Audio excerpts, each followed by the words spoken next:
How do you take your conference swag game to the next level? Pull yourself up a chair and let's talk about it.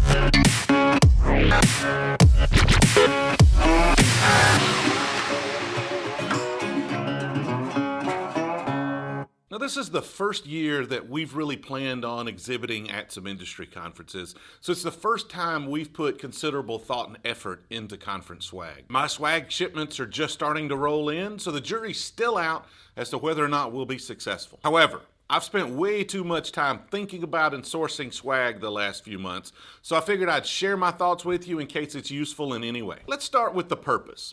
What is swag about? Why are we giving these things away? Most people just assume it's to draw people to your booth, which is not exactly the case. Unless you've advertised it in some way or it's something you've done for several consecutive years, most people are already at your booth before they realize what your swag is. From my perspective, it really serves a couple of purposes. First, it needs to be enticing enough for someone that's walking by your booth to want to engage with you to get that item. That allows you to scan their badge and add them into your marketing funnel. The second is a branding play. How many times can you get that person to interact with your branded item? The ideal scenario is where you give them something of quality that they actually use every day. For those that may not know, conferences are incredibly expensive. From the actual booth cost to the travel for the team to work it, it is just insane the commitment it takes to exhibit at one of these major conferences. I could have bought a really nice Buick for what I've invested in the upcoming Magento Imagine conference. Is it worth it? Well, we're new at this, so I don't really know.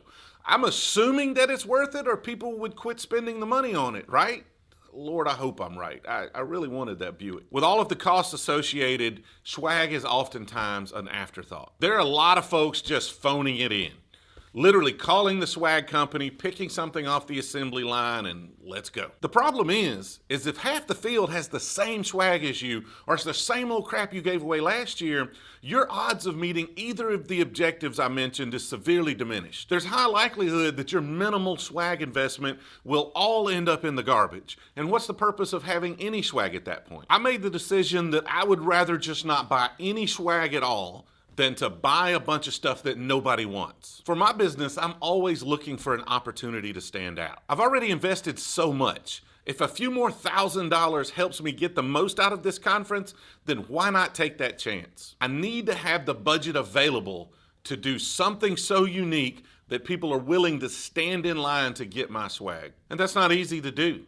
Classy Llama has a plush llama they give away, and that's really the only time I've seen people just line up to get an item. My goal is to create something that's collectible, something that people will want to take back and sit on their desk so that they see my brand every single day. Not everyone has a connection to my brand, so it'd be helpful to tie in the Magento branding to widen its appeal. But it also has to prominently feature my brand or it just makes no sense at all. Now, we did some typical stuff. I have some t-shirts coming and we did these eCommerce-aholic whiskey glasses that I featured in a previous video. But none of those meet these requirements. So I spent weeks thinking this out. And considering our background in automotive e-commerce, I came up with this beauty right here. It's Magento branded, so you don't have to know who Jamerson is to want it. Yet it features our Jamerson branding prominently on the side. The box, however, is Jamerson branding first. So if you actually collect it and sit it on your desk or in your office, you'll see my brand regularly. And the number on the car corresponds to the year. So we can change the design and change the number each and every year to make it even more collectible. I'm hopeful that I've created something that meets all of the objectives of good swag. As always, I'll leave it to you. How do you think I did with my Magento race car? If you were into Magento, is this something you would want to pick up as swag? What are your thoughts on swag in general, or what makes good swag? Let me know in the comments of this video. Do not let my opinion be the only one that's heard. If you enjoy these videos and you're new around here, consider subscribing so you'll know each and every time we post new content. Sharing and liking these is always helpful and much appreciated, and I look forward to seeing you in the next video.